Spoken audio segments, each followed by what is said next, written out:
আমরা যেই মাসটাতে এখন আছি এই মাসটার নাম হলো শাবান মাস। আরবিতে এই মাসকে বলা হয় শাবান আল মুআজ্জম, মহান মাস। শাবান মানে হলো একত্রিত হওয়া, জমা হওয়া। শাবান মানে আবার বিক্ষিপ্ত হওয়া, ছড়িয়ে পড়া। তো শাবান মানে যদি একত্রিত হওয়া হয়, জড়ো হওয়া, জমা হওয়ার অর্থ হয়, তখন কি উদ্দেশ্য হবে? আবার শাবান মানে যদি বিক্ষিপ্ত হওয়া, ছড়িয়ে পড়ার অর্থ হয়, তখন কি অর্থ হবে, কি উদ্দেশ্য হবে? শাবানের অর্থ যখন জমা হওয়া, একত্রিত হওয়ার অর্থ হবে, এর দ্বারা উদ্দেশ্য হচ্ছে এই শাবানটা নফল সিয়াম পালনের জন্য রমজানের পূর্ববর্তী গুরুত্বপূর্ণ একটা মাস। এই মাসে বান্দার উপরে আল্লাহ তাআলার রহমত, বরকত, শান্তি ইত্যাদি বান্দার উপরে অবতীর্ণ হয়। আবার শাবান মানে যদি বিক্ষিপ্ত হওয়ার অর্থে হয়, ছড়িয়ে পড়ার অর্থে হয়, তাহলে এটার দ্বারা উদ্দেশ্য হলো শাবানের আগের মাস হলো রজব মাস। রজব মাসে আরবরা আইয়ামে জাহিলিয়াতের যুগেও আরবরা রজব মাসে যুদ্ধ বিগ্রহকে তারা হারাম মনে করত। এই মাসে তো এই মাসে তারা কোনো যুদ্ধ বিগ্রহ কোনো ইত্যাদি কোনো কিছুই করত না। কিন্তু রজব মাস যখনই শেষ হতো তখনই তারা তাদের বিভিন্ন রকম লড়াই সংগ্রামের জন্য তারা বিভিন্ন জায়গায় যুদ্ধের সরঞ্জামাদি ইত্যাদি সংগ্রহে তারা ছড়িয়ে পড়ত। এই জন্য তারা এই মাসকে শাবান নামে তারা কি করেছে, নামকরণ করেছে। তো আমাদের কথা হলো প্রথম কথাটাই যে শাবান আল মুআজ্জম এটা অত্যন্ত সম্মানিত একটা মাস, ঠিক রমাদানের পূর্ববর্তী একটা মাস। এ মাসের পরপরই রহমত, বরকত, জাহান্নাম থেকে মুক্তির পয়গাম নিয়ে আমাদের দরজায় কড়া নাড়বে রমাদান আল মুবারক। তো রমাদানের পূর্ববর্তী এই মাসে একজন মুমিন হিসাবে আমাদের জন্য কিছু করণীয় আছে, আবার কিছু বর্জনীয় আছে। শাবান মাসটা নফল সিয়াম পালনের জন্য শ্রেষ্ঠতম আদর্শ মাস। রাসূলুল্লাহ সাল্লাল্লাহু আলাইহি ওয়াসাল্লাম আম্মা জান আয়েশা সিদ্দিকা থেকে বর্ণিত হাদিসে আমরা জানতে পারি আল্লাহর নবী এই মাসে সবচাইতে বেশি রোজা রেখেছেন, নফল সিয়াম পালন করেছেন। কেন তিনি এই মাসটাকে নফল সিয়াম পালনের জন্য বেছে নিলেন এবং এই মাসেই তিনি বেশি নফল সিয়াম পালন করলেন? এর দুটো কারণ নাসাই শরীফের 2357 নম্বর হাদিসের মধ্যে এসেছে। عن أسامة بن زيد رضي الله تعالى عنه أنه قال হযরত উসামা থেকে বর্ণিত তিনি বলেন, ইয়া রাসূলুল্লাহ লাম আরাকা তাসুমু শাহরাম মিনাশ শুহুরি মা তাসুমু মিন শাবান। ওগো আল্লাহর নবী, শাবান মাসে আপনি যত বেশি নফল সিয়াম পালন করেন এর পূর্বে কোন মাসে এত বেশি নফল সিয়াম পালন করতে আপনাকে দেখিনি, তার কারণ কি?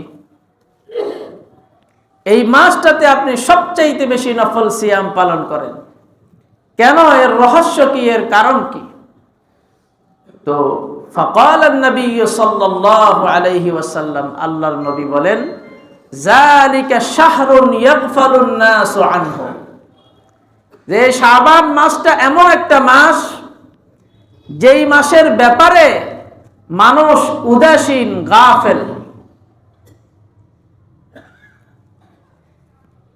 শাবান মাসের পূর্ববর্তী মাস হলো রজব মাস।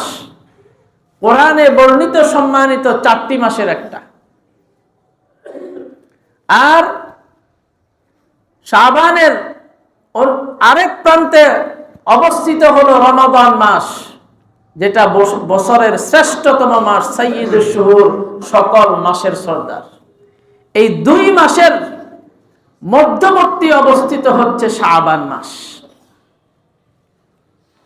ফলে মানুষের ভিতরে এই মাসের ব্যাপারে একটা গাফলাত, একটা উদাসীনতা, গুরুত্বহীনতা মানুষের মধ্যে কাজ করে। এই মাসে ইবাদত বন্দেগী সম্পর্কে, ইবাদত বন্দেগীর ব্যাপারে মানুষ গাফেল থাকে। আল্লাহর নবী বলেন, যেই মাসের গুরুত্ব বেশি, যেই মাসে নফল সিয়াম পালনের গুরুত্ব বেশি, নেক আমলের গুরুত্ব বেশি, ওই মাসে নফল সিয়াম পালন করে, নেক আমল করে, এর গুরুত্ব যদি মানুষের সামনে তুলে ধরা যায়, তাহলে এটার মর্যাদা এবং সওয়াব আজরও আল্লাহ তাআলার কাছে বেশি। তো মানুষ যেহেতু এই মাসের ব্যাপারে গাফেল, উদাসীন, মানুষের মধ্যে এরকম একটা ভাব কাজ করে যে এর পরবর্তীতেই তো রমজান মাস আসতেছে, কোমর বাঁধে নামবো, ইবাদত বন্দেগী করব, এখন একটু বিরতি নেই। মানুষের মধ্যে এরকম একটা গাফলাত, এরকম একটা উদাসীনতা যে 1 মাস পরেই তো 20 রাকাত তারাবি দাঁড়িয়ে পড়তে হবে 1 থেকে 1.5 ঘন্টা, তারপরে শেষ রাত্রে সেহরির জন্য উঠতে হবে, সারাদিন অভুক্ত থাকতে হবে, কত ইবাদত বন্দেগী করব, এখন একটু বিশ্রাম নিয়ে নেই, একটু নিজের ক্লান্তি দূর করে নেই, আরাম করে নেই, এখন তেমন একটা পালন করার দরকার নাই, এরকম একটা উদাসীনতা মানুষের মধ্যে। এই জন্য রাসূলুল্লাহ বলেন, আমি এই মাসের গুরুত্ব, এই মাসের মর্যাদা মানুষের সামনে তুলে ধরার জন্য নফল সিয়াম, নফল ইবাদত বন্দেগী, এগুলোর প্রতি মানুষকে উৎসাহিত করার জন্য আমি এই মাসে সবচাইতে বেশি নফল রোজা রেখেছি। তাহলে এখন আমাদের সামনে একটা করণীয় নির্ধারিত হয়ে গেল। এই একটা করণীয় হলো যে এই মাসটাতে আমাদেরকে বেশি বেশি নফল সিয়াম পালন করতে হবে, যেহেতু রাসূলুল্লাহ সাল্লাল্লাহু আলাইহি ওয়াসাল্লাম পালন করেছেন। 2 নাম্বার কারণ হিসেবে আল্লাহর নবী বলেন, ওয়া হুয়া শাহরুন তুরফাউ ফীহিল আমালু ইলা রাব্বিল আলামিন। এই শাবান মাস এমন একটা মাস, যেই মাসে একজন বান্দার আমলের বার্ষিক রিপোর্টটা আল্লাহ তাআলার কাছে পেশ করা হয়।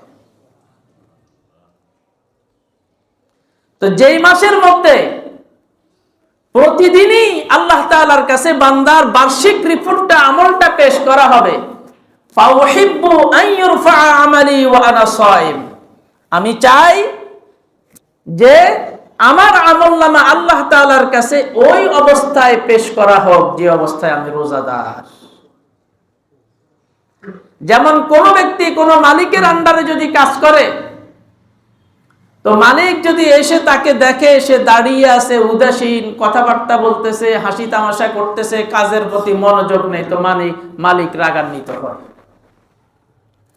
আর যদি এসে দেখে কাজের মধ্যে অত্যন্ত মনোযোগ, যেই আদেশ তাকে করেছি সেটার ভিতরে সে খুবই তৎপর, তখন মালিক তার প্রতি খুশি হয়ে যায়। আল্লাহর নবী বলেন, আমি এই শাবান মাসে লাগাতার অব্যাহতভাবে নফল রোজা এই জন্য রেখেছি, যেহেতু এই মাসে আমার আমলনামা আল্লাহ তাআলার কাছে পেশ করা হবে। যখনই পেশ করা হবে, তখন যদি আল্লাহ আমাকে দেখে যে আমি রোজাদার, রোজা পালন করতেছি, তো আল্লাহ আমার প্রতি অত্যন্ত খুশি হবে, সন্তুষ্ট হবে, এবং আমার প্রতি আল্লাহ তাআলা রাজি খুশি হয়ে আমাকে বেশি রহমত আর দয়া করবেন। এই জন্য আমি এই মাসে নফল রোজা বেশি রেখেছি। দুটো কারণ। তাহলে এই মাসে আমাদের আমলনামা আল্লাহ তাআলার কাছে পেশ করা হবে। সারা বছরে যা করেছি এর বার্ষিক রিপোর্ট আল্লাহ তাআলার কাছে পেশ করা হবে। তো এটা তো অবশ্যই নিশ্চিত যে আমাদের আমলনামার ভিতরে অনেক ঘাটতি হয়ে গেছে।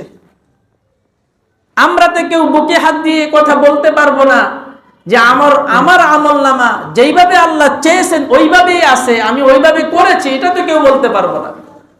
বরং সকলের মুখ দিয়ে কথা এক বাক্যে বের হবে যে আমার আমলনামার ভিতরে অনেক ত্রুটি হয়ে গেছে। তো যখন আমি রোজা থাকবো, রোজাদার অবস্থায় থাকবো, তো আল্লাহ তাআলার কাছে যখন আমলনামা পেশ করা হবে, যখন দেখবেন যে আমি রোজাদার, তো আমলের ভুল ত্রুটিগুলো আশা করি আল্লাহ তাআলা মাফ করে দেবে। এই জন্য এই মাসে আমাদেরকে বেশি বেশি নফল সিয়াম পালন করতে হবে। এই দুটো কারণে আল্লাহর নবী শাবান মাসে সবচাইতে বেশি নফল রোজা রেখেছেন। আর এই দুটো কারণকে সামনে রেখে আমাদেরকে এই মাসে সবচাইতে বেশি নফল রোজা রাখার জন্য চেষ্টা করতে হবে।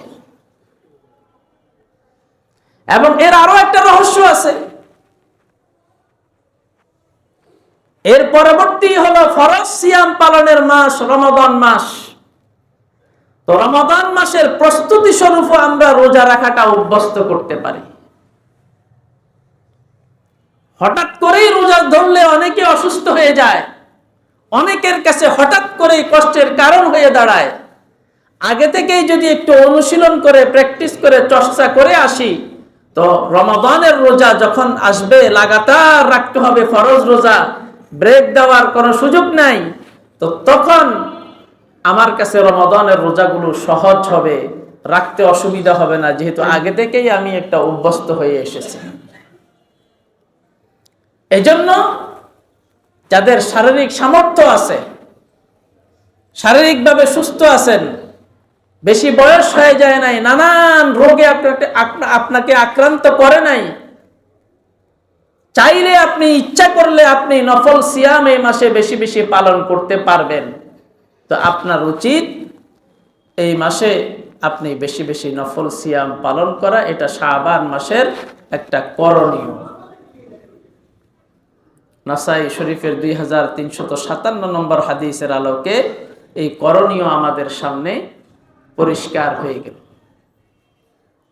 2 নাম্বার করণীয় হলো, বিগত রমজান মাসে অসুস্থতার কারণে, সফরের কারণে, অথবা শরঈ কোনো গ্রহণযোগ্য ওজরের কারণে আমি রমজানের রোজা ভেঙে ফেলেছি, এখনো আদায় করি নাই। তাহলে এই শাবান মাসে অবশ্যই অবশ্যই আমার সেই কাজা রোজাগুলি আমার আদায় করে নেওয়া উচিত। এটা আমার উপরে একবারে কর্তব্য। আম্মা জান আয়েশা সিদ্দিকা রাদিয়াল্লাহু তাআলা আনহা থেকে বর্ণিত, তিনি বলেন যে আমি শাবান মাসে বিগত রমজানে পিরিয়ডের কারণে, মাসিকের কারণে আমার যে রোজাগুলি ভাঙ্গা পড়তো, সেগুলি আমি শাবান মাসে রেখে দিতাম। তো এর মাধ্যমে, আপনাদের মাধ্যমেই বাসা বাড়িতে মা বোনদের কাছে খবর পৌঁছাইয়া দিবেন আপনারা, যে তোমাদেরও যদি এরকম ভাঙ্গা রোজা থেকে থাকে, অসুস্থতা জনিত কোনো কারণে ভেঙে ফেলেছ, মাসিকের কারণে ভাঙ্গা হয়েছে, অন্য কোনো ওজর গ্রহণযোগ্য কারণে ভাঙ্গা হয়েছে, তো এই রোজাগুলি তোমরা এই শাবান মাসে রেখে দাও, কারণ সামনে তো আরো একটা ফরজ রোজা পালনের মাস চলে আসতেছে, এর আগে এগুলি পুরা করে ফেলো। তো আমাদের পুরুষদেরও যাদের কাজা রোজা যদি থেকে থাকে, মা বোনদের তো অবশ্যই রোজা ভাঙ্গা পড়ে, আর আমাদেরও যদি এরকম ভাঙ্গা পড়ে কোনো কারণে, তাহলে আমরা শাবান মাসে অবশ্যই অবশ্যই আমাদের সেই রোজাগুলি আমরা রেখে দিব। এই 2টা প্রধান কারণীয় কাজ আমাদেরকে করতে হবে, যেহেতু রাসূলুল্লাহ সাল্লাল্লাহু আলাইহি ওয়াসাল্লাম আমাদেরকে করার জন্য বলেছেন, উৎসাহিত করেছেন। 3 নম্বরে করণীয়, বর্জনীয়। বর্জনীয় কাজ কি? এই মাসে একটা রাত আছে, এটাকে আরবিতে বলা হয় লাইলাতুন নিসফি মিন শাবান।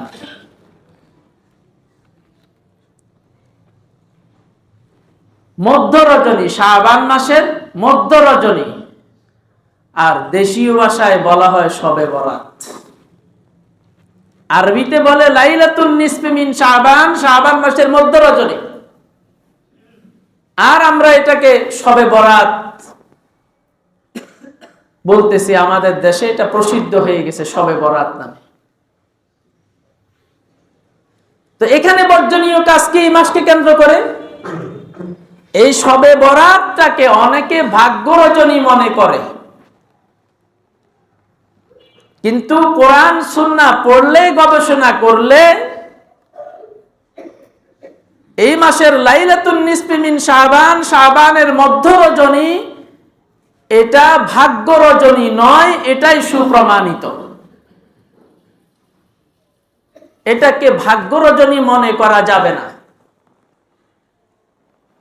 অনেকে ইনিয়ে বিনিয়ে নানান রকম দুর্বল জাল বর্ণনা দিয়ে এটাকে ভাগ্য রজনী সাব্যস্ত করতে চান, কিন্তু এটা ভাগ্য রজনী নয়। তাহলে এই রাতে আমাদের করণীয় কি?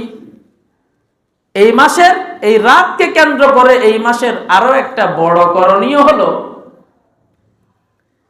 এই মাসে যে শবে বরাতটা আছে, এই রাতটা সুপ্রমাণিত, ফজিলতপূর্ণ, মর্যাদাপূর্ণ এই রাত, এটা সুপ্রমাণিত।